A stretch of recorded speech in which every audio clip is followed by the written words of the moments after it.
मित्रों, कौन थी शबरी? आखिर शबरी ने शादी से पहले ही क्यों भाग गया था और इसे श्री राम कैसे मिले थे?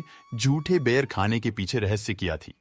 तो मित्रों, आज के इस वीडियो में रामायण के सारे बातें साझा करने वाले हैं।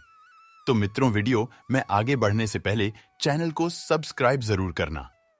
मित्रों, ग्रंथों में मिलने वाली कथा के अनुसार माता शबरी भगवान श्री राम की परम भक्त थी। शबरी का असली नाम श्रमणा था। ये भील समुदाय के शबर जाति से संबंध रखती थीं। इसी कारण कालांतर में उनका नाम शबरी हुआ। इनके पिता भीलों के मुखिया थे। उन्होंने श्रमणा का विवाह एक भील कुमार से तय किया था।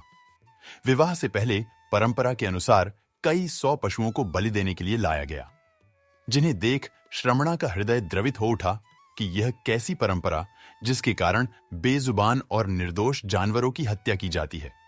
इसी कारणवश शबरी अपने विवाह से एक दिन दिवस पूर्व भाग गई और दंडकारण्य वन में पहुंच गई। दंडकारण्य में मातंग ऋषि तपस्या किया करते थे। श्रमणा उनकी सेवा करना चाहती थी, परंतु वह भील जाति से थी, जिसके कारण उन्हें लगता था कि उन्हें सेवा करना का अवसर नहीं मिलेगा। लेकिन इसके बाद भी वे चुपचाप प्रातः जल्दी उठकर आश्रम से नदी तक का रास्ते से सारे कंकड़ और कांटों को चुनकर पूरे रास्ते को भलीभांति साफ कर दिया करती थी और रास्ते में बालू बिछा देती थी। एक दिन जब शबरी यह सब कार्य कर रही थी तो ऋषिश्रेष्ठ ने उन्हें देख लिया।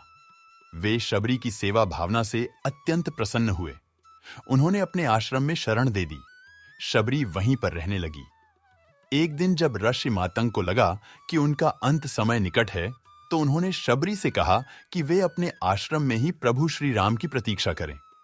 वे एक दिन अवश्य ही उनसे मिलने आएंगे। मातंग ऋषि की मृत्यु के पश्चात शबरी का समय भगवान राम की प्रतीक्षा में बीतने लगा।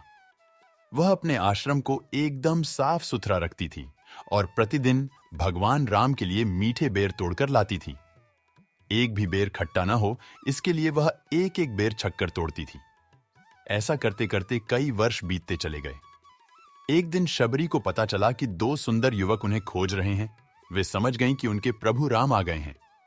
अब तक उनका शरीर बहुत वृद्ध हो गया था, परंतु अपने प्रभु राम के आने की खबर सुनते ही उसमें चुस्ती आ गई और वो दौड़ती हुई अपने प्रभु राम के पास पहुंची और उन्हें घर लेकर आई और उनके पांव को धोकर बैठाया।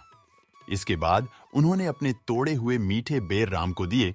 भगवान राम ने बड़े प्रेम से वे बेर खाए और अपनी भक्त शबरी की भक्ति को पूर्ण किया। राम जी ने लक्ष्मण को भी बेर खाने को कहा, लेकिन उन्हें झूठे बेर खाने में संकोच हो रहा था। फिर भी अपने भ्राता श्री राम का मन रखने के लिए उन्होंने बेर उठा तो लिए, लेकिन खाए नहीं। कहा जाता है कि इसका परिणाम यह हुआ कि राम रावण युद्ध में जब शक्ति बाण का प्रयोग किया गया तो वे मूर्छित हो गए थे।